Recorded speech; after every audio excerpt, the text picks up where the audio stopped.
I'm going to read Monologue in the Valley of the Kings. This is it's one of my when people ask, which you think is your best poem, it's very difficult to answer. But this is one I'm fond of, which I hope will survive and will be read by people in the future, which is, in a way, an apt thing to say about the poem, because that, in a sense, is what it's about. Monologue in the Valley of the Kings is spoken in the voice of some hitherto undiscovered pharaoh who's lying there deep in his tomb in the Valley of the Kings in Upper Egypt, and he's talking to an archaeologist of the present day who is looking for him. And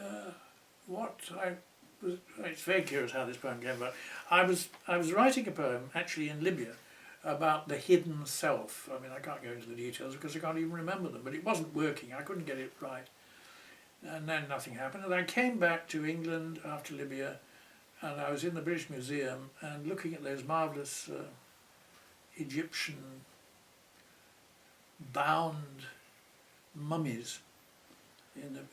And suddenly the poem came to me, and so that in the end it is a poem about the hidden self, I think, the secret self.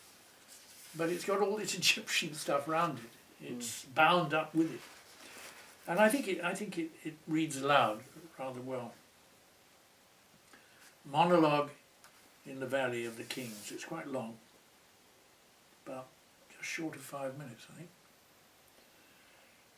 I have hidden something in the inner chamber, and sealed the lid of the sarcophagus, and levered a granite boulder against the door, and the debris has covered it so perfectly that though you walk over it daily, you never suspect.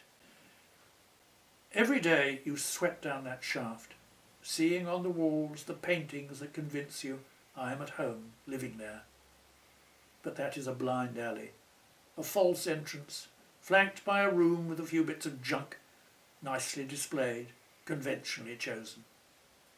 The throne is quaint but commonplace, the jewels inferior, the decorated panels not of the best period, though enough is there to satisfy curators. But the inner chamber enshrines the true essence. Do not be disappointed when I tell you you will never find it. The authentic phoenix in gold, the muslin soaked in herbs or recipes no one remembers, the intricate ornaments, and above all, the copious literatures inscribed on ivory and papyrus, the distilled wisdom of priests, physicians, poets and gods, ensuring my immortality. Though, even if you found them, you would look in vain for the key, since all are in cipher, and the key is in my skull. The key is in my skull. If you found your way into this chamber, you would find this last, my skull. But first, you would have to search the others, my kinsfolk neatly parcelled, 27 of them disintegrating in their various ways. A woman from whose face the spices have pushed away the delicate flaking skin. A man whose body seems dipped in clotted black tar, his head detached. A hand broken through the cerements, protesting. Mouths in rigid grins or soundless screams. A catalogue of declensions. How then do I survive?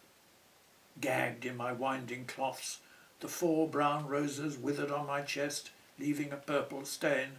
How am I different in transcending these little circumstances? Supposing that with uncustomary skill you penetrated the chamber, granite, seals, dragged out the treasure gloatingly, distinguished my 27 sorry relatives, labelled them, swept and measured everything, except this one sarcophagus, leaving that until the very end. Supposing then you lifted me out carefully under the arc lamps, noting the gold fingernails, the unearthly smell of preservation. Would you not tremble at the thought of who this might be? So you would steady your hands a moment like a man taking aim and lift the mask. But this hypothesis is absurd. I have told you already, you will never find it. Daily you walk about over the rubble, peer down the long shaft that leads nowhere, make your notations, add another appendix to your laborious work.